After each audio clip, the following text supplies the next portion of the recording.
Bears talk, baby. Bears. Bears East. Season 3, episode 4. How you feel, man? How you feel right now about the Bears? So it's like, me personally, like I told you, I'm done with the McCaskey Kool-Aid, but it's a lot of stress and a lot of pain being a Bears fan. So I just want to drink. That's how I feel. I just want to drink to that, man. I just want to drink to the pressure. No McCaskey Kool-Aid, but yeah, no McCaskey Kool-Aid, man. We gotta take a shot. Gotta take a shot because it's been real, man. Like I don't want to come down on the Bears too hard because it's only week 4. Right. But I'm not happy with what I seen with the offense, with the defense. I mean, first, before you tell me your take, I want them to like, subscribe, share for this content before we get charged. Cause y'all know I'm finna get real charged. Let us know how y'all feel about the Bears. Yeah, let us know. Yeah, let us know how y'all feel, man. Hop in the comments, man. Hop in the comments. Y'all see me in the streets, y'all be like, Mac, oh man, but y'all won't hop on the comments and rock me in the metaverse. So man, it's for y'all, man. This opportunity. I'm doing this for my people who want to get out there and rock with us. It's here. The spotlight's here. But like, subscribe, share, all that.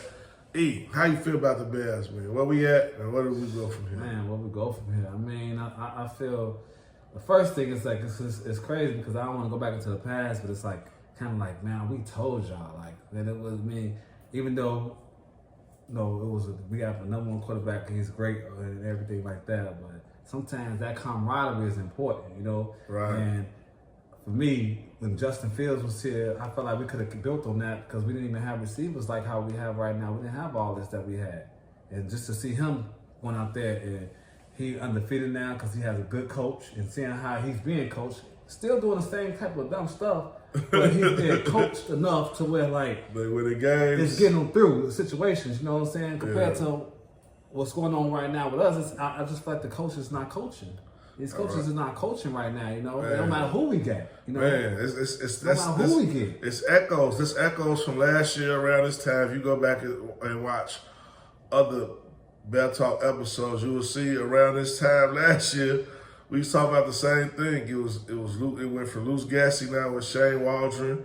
Eberflus the same, and we got some of the same problems. Like not Nagy the Eberflus. I mean, it seemed like it's just a reciprocal situation with the Bears to where like defense is always doing the best they can, and the offense can't seem to get it right no matter who we bring in here.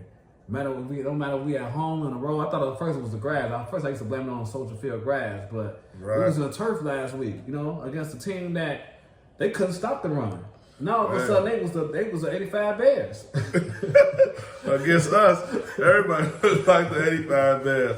So the one play that I seen on Instagram where they lined up 4th and 1 to do the option play from NCAA. Yeah. From NCAA 05. Who does that? When I was running the option play with was that 04, 05 when I was running the option play with Vince Young and Nebraska. Cordell Stewart. Like when they lined up and did that old play right there on 4th and 1. Man, I was just done. Like I was just like depleted. And then all the offensive line players, they took a picture. All the offensive line players on the ground. So what do you want Caleb Williams to do? Like, man, like you said something that touched my nerve. I've been hearing a lot of people say, a few of the guys that's like, few of the Bear fans that spread out, some in Buffalo, some in Atlanta.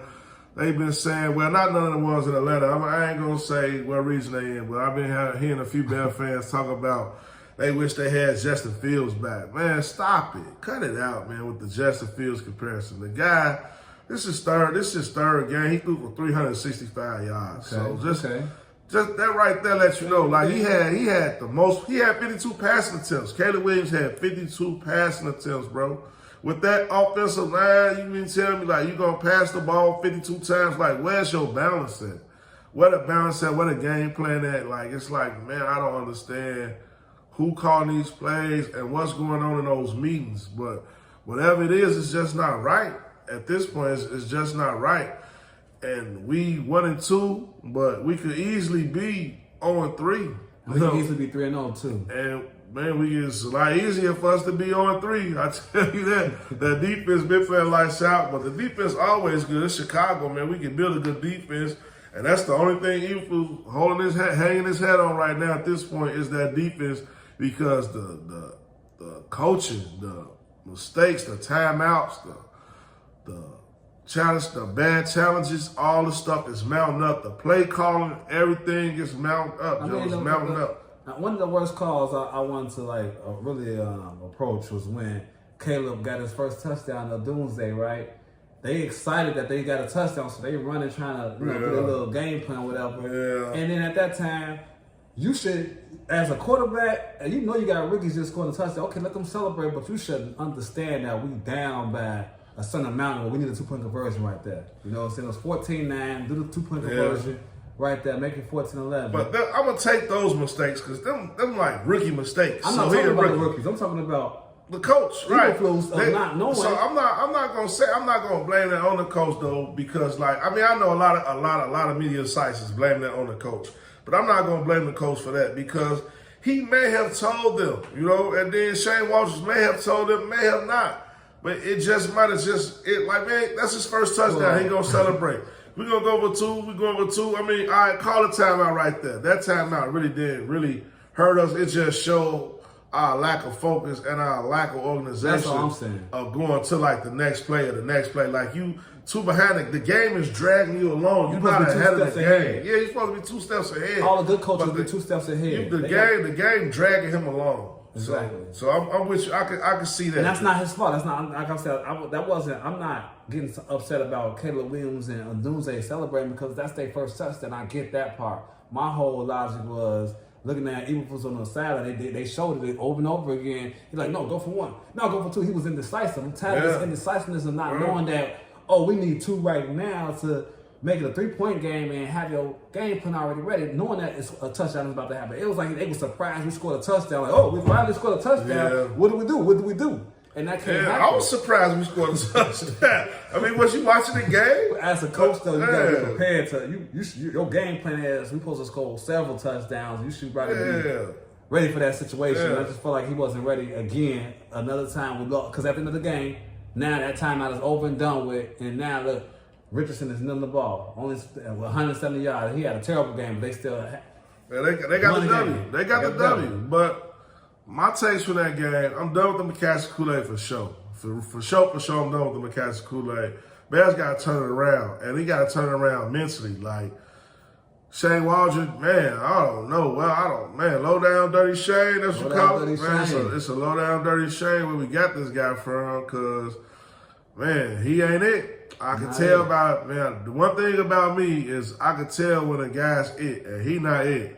And Caleb Williams, he it. Now, I can tell, that's one thing I can say, though. I can tell when a guy's it, though. That's the bright side. That's the bright side of everything. Yeah, that's the bright side. 365 yards ain't nothing to sneeze at.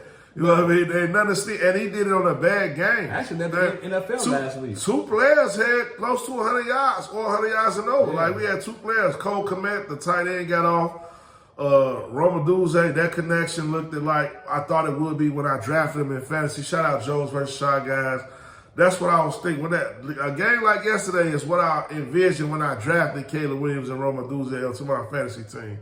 I was looking for a lot of that to happen. And this is only game 3. Right. And they already unlocked that. So I just want them to unlock the magic offensive line. Like, we got to find a way to address this problem. It's worse than the Miami losing their quarterback problem. Our offensive line problem is worse than that. But I feel like it's easier to fix. I feel like we should be able to find offensive linemen somewhere. There's somebody bagging groceries right now that can block for Caleb Williams. This is what I will say about the offensive lineman. Even though, it's a lot of scrutiny on the offensive lineman, granted, you throwing 352 times. I mean, he's dropping back.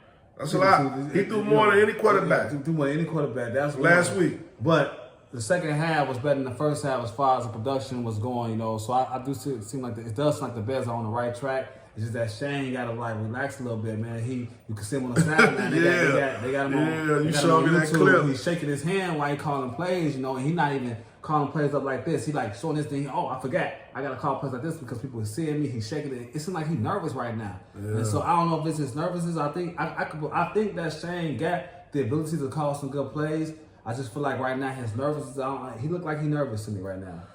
Shane Waldron, I'll let the dogs out. I'm not, man. Shane not it.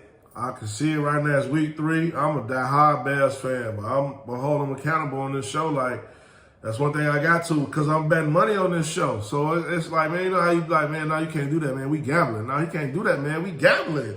You know what I'm saying? So speaking of gambling, he calling plays on this, man. We gambling. So Shane Walsh is not it as an offensive coordinator. Like, he going to have to come with it a lot. He going to have to really adapt. You want to know who an offensive coordinator is?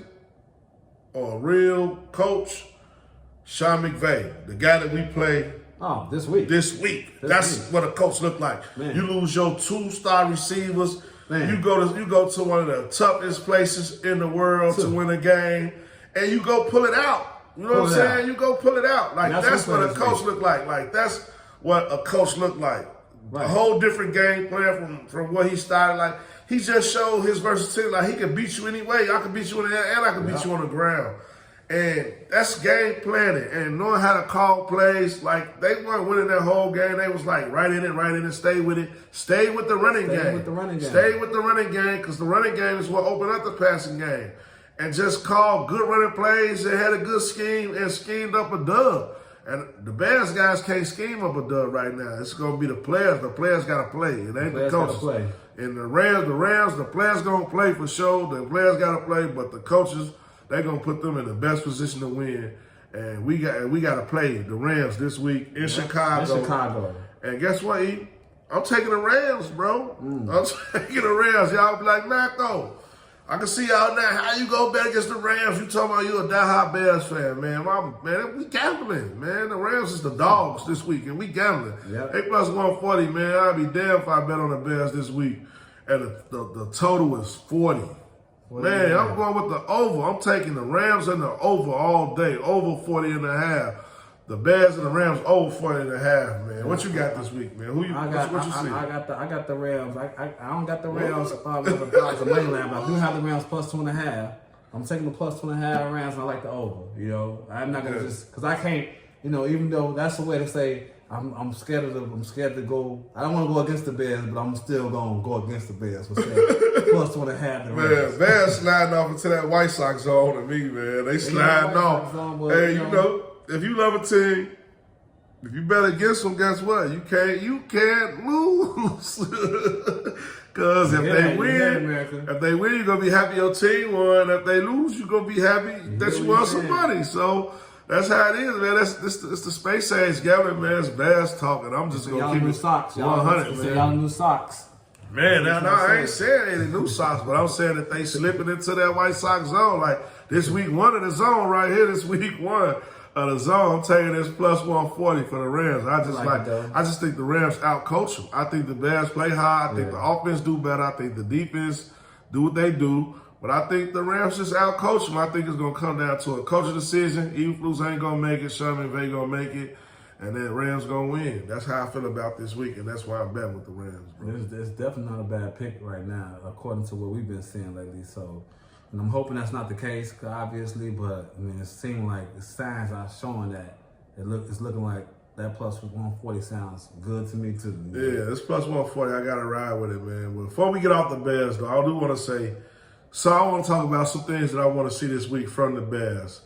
What about you? I'll let you kick it off, Joe. What you want to see from the Bears this week? Mainly, I need to see DeAndre Swift start doing what he got to do. He got to start swifting. I need to he got to at least get 55 yards. I'm not even asking for 60. Give me 55, DeAndre. I need 55 yards from you, and as a total, as a running back core, I need to see at least 115 yards. Running back. As a whole. We need to rush everybody, Caleb included. All hands 115, all hands on Johnson, DeAndre Swift, Khalil Herbert. Okay. Justin, whoever. Yeah, everybody. And we ain't got a lot of time left, so I'm going to just say this right here, and I'm going to end it like this. Bears, I want to see the offense continuously get better. You know what I mean? And I want to actually see the defense this week. I want to see y'all big and bad. Y'all gave up 100 yards last week and 2 touchdowns to Jonathan Taylor. I want to see if y'all can stop Williams from getting 100 yards this week. I want to see the defense going to be sold in because we know they can't pass the ball. So if we can make them one-dimensional and stop the run, I think we got a shot, but I don't think it's going to happen.